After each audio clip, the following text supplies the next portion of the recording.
Hemos leído de Mateo 24 de los últimos días, de que cuando Jesús estaba acá, los discípulos estaban no lo sabían todavía, pero estaban por perder a su maestro al Calvario. Y no se recordaron las palabras del Señor Jesús cuando le dijo: en 3 días otra vez resucitaré.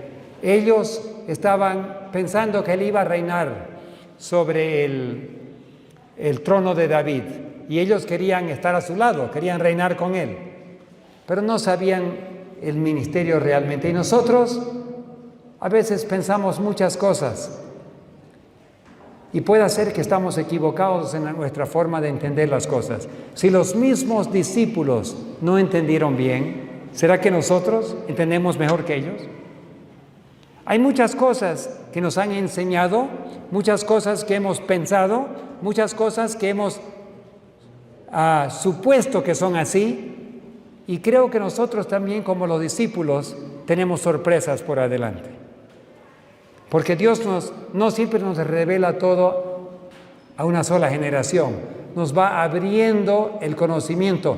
Y ya que vivimos en la última generación, ya que estamos viviendo en la recta final, creo que tenemos mucho que aprender sobre las profecías, sobre la forma de ser, y Satanás, que es tan astuto, intenta esconder sus intenciones para que el pueblo de Dios no se despierte. Entonces hoy día vamos a repasar algunas cosas de la historia, porque al entender el pasado podemos prepararnos para el futuro. Se dice que el que no aprende del pasado es condenado a repetirlo de nuevo. Entonces vamos a repasar un poco de historia, pero en primer lugar quiero recordar a nuestros hermanos que hoy en día están sufriendo agudamente en el Afganistán. Cuando el presidente de Norteamérica dio la orden de retirar a las Fuerzas Armadas después de haber conquistado y devuelto la libertad, al retirarse dejaron en manos del Talibán a miles de personas.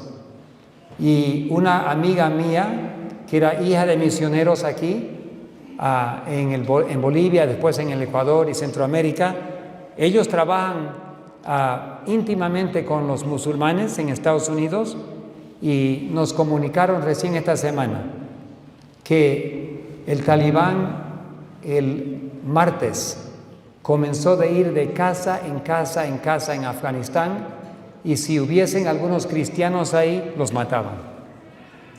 Era sentencia de muerte para todos los cristianos. Y no dudo que las personas en autoridades en Estados Unidos sabían eso, y que a veces no interfieren, porque todo lo que es aparentemente cristiano casi lo quieren erradicar hoy en día. Aparentemente hay muchos cristianos, pero de nombre solamente. Pero para proteger los hijos de Dios no hacen nada. Y tristemente nuestros hermanos, muchos han muerto políticamente, enemigos políticos, o personas que han trabajado para el gobierno americano en algún momento, que eso tiene que ver con política, y también los cristianos que se han convertido y que viven en Afganistán ahora están bajo sentencia de muerte. Recordémoslos en nuestras oraciones. En momentos de muerte es cuando Dios tiene que estar muy cercano a su pueblo, porque en el momento de morir los ángeles tienen que estar a tu lado animándote. Dios no siempre nos da ánimo para ser mártir, pero cuando llegue el momento de ser un mártir, es increíble la fortaleza que Dios da a sus hijos para poder pasar por esa prueba y ser fiel hasta el final. Quizás algún día nos tocará a muchos ser mártires, pero por ahora oremos por aquellos que están pasando por esa gran prueba. Hay un libro que se llama 1000 caerán a tu lado. No sé si alguna vez han visto ese libro. Varios sí lo han visto. Es de un joven alemán en la Segunda Guerra Mundial. Él fue llevado al ejército de Hitler. Él fue puesto en las líneas delanteras. Él informó que no llevaría arma, pero no le permitieron que dejara su arma. Así que un día lo tiró al río y se hizo un arma de madera y lo puso aquí, y siempre tenía su arma de madera aquí. Pero la pistola misma la botó al río. Y él cargaba su pistola, pensaban todos, ¿no?, que tenía su pistola, pero realmente era de madera solamente. Y cuando él entraba a los pueblos, lo primero que, como estaba en las líneas delanteras, lo primero que él hacía era buscar a los judíos. Y les decía: 2 días atrás viene la guardia SS. Y el trabajo de la guardia es de matar a todos los judíos. Les amonestamos que salgan de sus casas y huyan mientras pueden. Por favor, váyanse. Pero ¿cuál fue la sorpresa? Que muy pocos decidieron huir. La gente no querían dejar sus bienes y se quedaron, y casi 100% murieron. Los recogían y los llevaban al bosque, ahí una bala a la cabeza y todos morían. Pero los judíos prefirieron quedarse en su casa y no quisieron creer que realmente alguien va a venir y matarlos. Y no creían. Él intentó muchas veces y no tuvo mucha suerte. Casi todos murieron simplemente porque eran incrédulos. Uno se pregunta, ¿será que hoy en día hay muchos incrédulos? ¿Será que estamos viviendo en momentos muy peligrosos de la historia del mundo? ¿Y será que hay personas que están amonestando, que están predicando, que están dando conferencias para informar, y la mayoría simplemente no quieren creer? Los discípulos no querían creer que Jesús estaba por morir. Jesús le dijo que Él iba a ir y el Hijo del Hombre iba a sufrir la muerte. No, Señor, dijo Pedro. No, Señor, que eso no te pase. ¿Y qué dijo Jesús? Atrás de mí, Satanás. O sea, cuando Dios quiere informarnos de algo, es difícil para el cerebro humano a veces aceptar que las cosas vienen. Pero la Biblia nos ha dicho hace mucho tiempo, Jesús nos dijo, cuando salió del templo Jesús y los discípulos estaban viendo ahí el templo, Jesús respondió y le dijo, ninguna piedra quedará sobre la otra. Y ellos entendieron que eso era para el fin del mundo y le preguntaron, cuéntanos, ¿cómo será de tu venida y el fin del mundo? ¿Y cuál fue la respuesta del Señor Jesús en versículo 4 de capítulo 24? Mirad que nadie os engañe. ¿Cómo una persona puede saber si está siendo engañado? ¿Alguna vez has recibido un billete falso? A veces hay billetes falsos. En el mundo de billetes falsos, cuando era niño, tenía un libro que hablaba de todas las veces que habían fabricado billetes falsos. Era interesante cómo algunos fabricaban billetes falsos y cómo las policías buscaban para capturarlos y descubrirlos. Pero uno de los que tuvo más éxito era no un billete, pero una moneda de 5 centavos. Un hombre empezó a imprimir monedas de 5 centavos y fue más de 20 años antes que lo descubrieron. ¿Por qué? Porque nadie mira de cercano a una moneda de 5 centavos.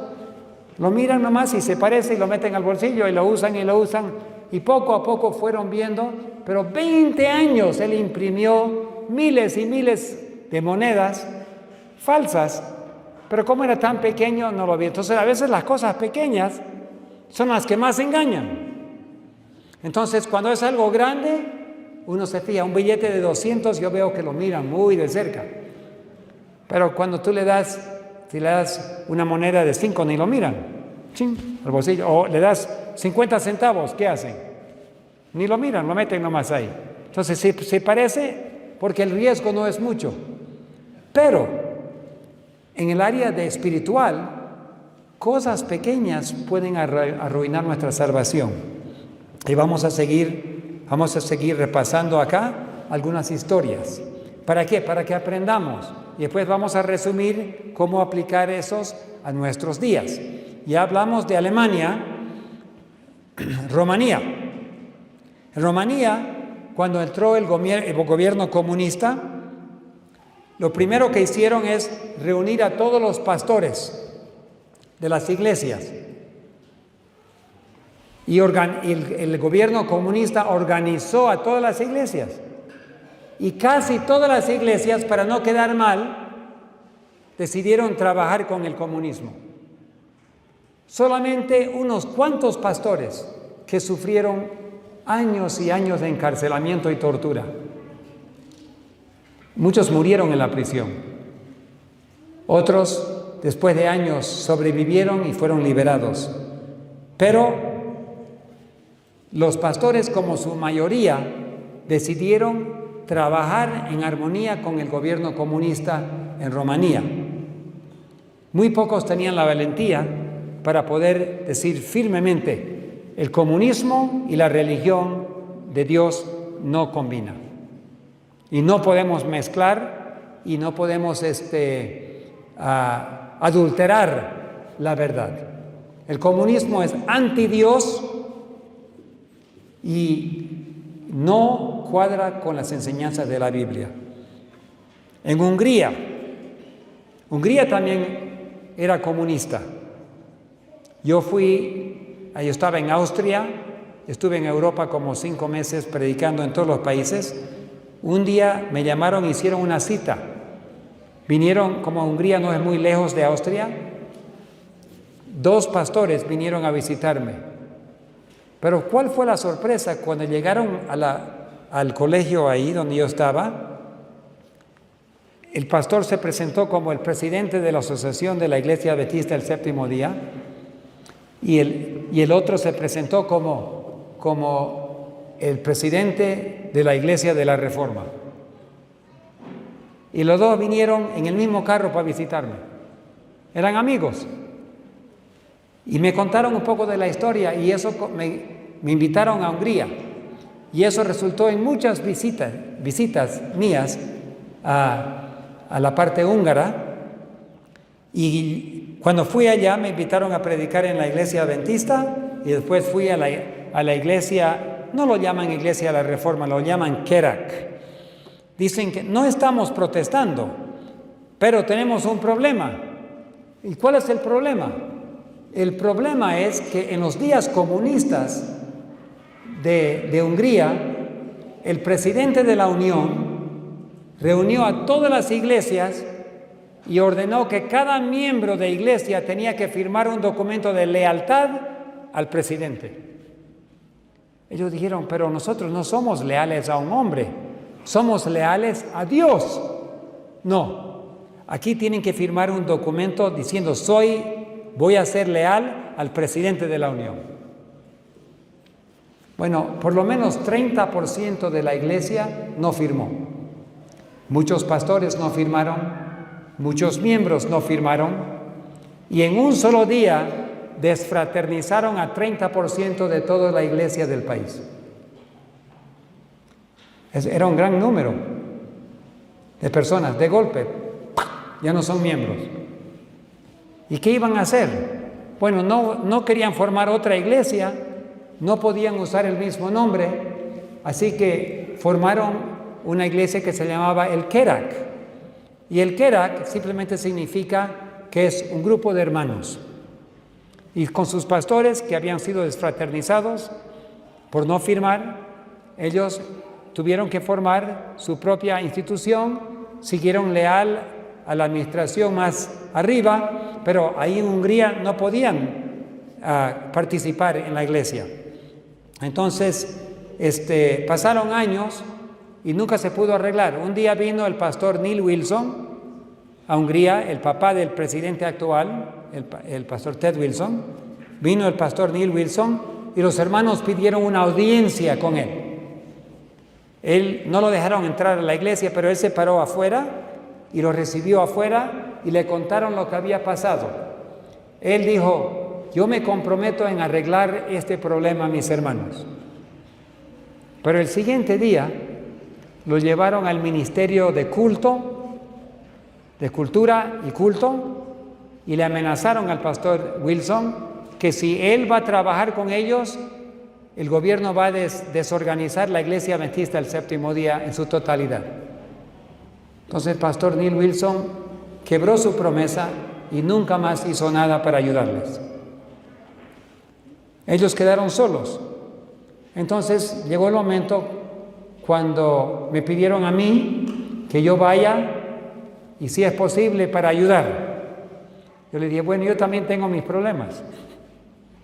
Yo no soy la persona tanto para ayudarles públicamente, pero atrás yo puedo decirles qué deben hacer, porque trabajé 30 años con la institución y conozco muy bien cómo piensan y cómo actúan. Y le dije qué tienen que hacer. Lo hicieron, obtuvieron una audiencia privada con el pastor Ted Wilson en Washington, se fueron allá y después tuvieron que tener la reunión con la administración de la Unión Húngara, y estando allá intentaron arreglar algo y salió el tiro por la culata. En vez de ayudar, salió peor. Así que las cosas nunca se arreglaron. Pero ellos aman al Señor. Ellos cada sábado se reúnen y tienen servicios muy excelentes, muy buenos, y son cuidadosos con la música. No han permitido entrar el rock, no han ingresado en la iglesia oficial, oficialmente formaron parte del ecumenismo allá, y ellos no, siguen separados y siguen siendo pueblo remanente del Señor. Pero hay gente que aman al Señor adentro, hay gente que aman al Señor afuera, y yo sé que la iglesia de Calacala ha pasado momentos similares, y no somos ni comunistas acá. Pero cuando uno pasa por momentos, cuando uno por querer defender la verdad, uno sufre algo, entonces ahí se puede ver quiénes están dispuestos a seguir al Señor. Es importante que nosotros estemos dispuestos, que mi familia acepte o no acepte, que mis amigos acepten o no acepten, que mis pastores, administradores acepten o no acepten. Mi conciencia tiene que ser ligado ¿a quién? A la verdad y a Dios mismo. Es la única forma de sobrevivir en el futuro, es que seamos guiados directamente por la palabra de Dios. No por influencias políticas, no por influencias sociales, pero la mayor parte hoy en día, los humanos no son así. Satanás, sabiendo eso, él ha hecho muchas trampas. Jesús dijo: mirad que no os engañéis. Entonces hay engaños por todos lados. En China, yo estuve en la Unión de China en Hong Kong y estuve una semana de oración allí para todos los pastores, administradores y departamentales, y algunos de ellos han sufrido muchos años de cárcel y labor forzada, y esos pastores que han sufrido por su fe son muy, muy consagrados al Señor. Yo creo que la persecución es algo muy bueno, porque te limpia la iglesia. Los que se quedan con la persecución son los cristianos reales. Los que no están dispuestos a sufrir nada y pertenecen al club adventista no son los que van a ser salvos. Ellos pertenecen al club, pero cuando hay dificultades, rápidamente se van. Ya sabemos quién es cristiano y quién no es cristiano. Entonces, en China, Los hermanos han sufrido tantos. Hoy en día la persecución ha aumentado tanto en China para las iglesias cristianas que casi no se puede encontrar cristianos en iglesias comunes. Si quieres saber dónde están los cristianos, tienes que ir a la iglesia escondida, donde ellos se reúnen secretamente en diferentes lugares. Y cuando cantan en esta forma. Si los vecinos te escuchan, te van a informar o van a informar a la policía. Así que ellos se reúnen en grupos pequeños y cantan así, por decir, demos gracias al Señor.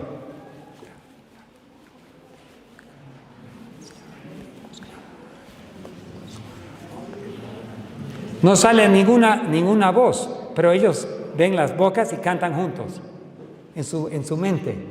En vez de demos gracias al Señor. Y los vecinos no pueden escuchar eso. Y nadie se da cuenta que están teniendo un culto. Y ellos susurran y comparten la palabra de Dios. Pero muchas veces, si se le descubren, todos a la cárcel.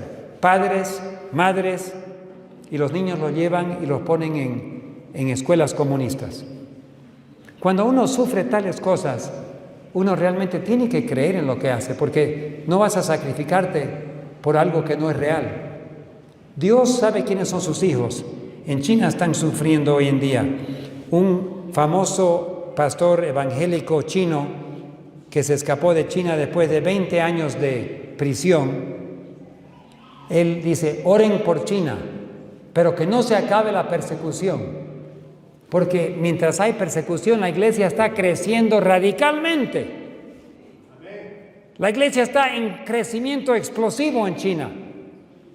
Imagínate, durante momentos de persecución severa es cuando más crece la iglesia. Ore por los hermanos que sean firmes durante la persecución.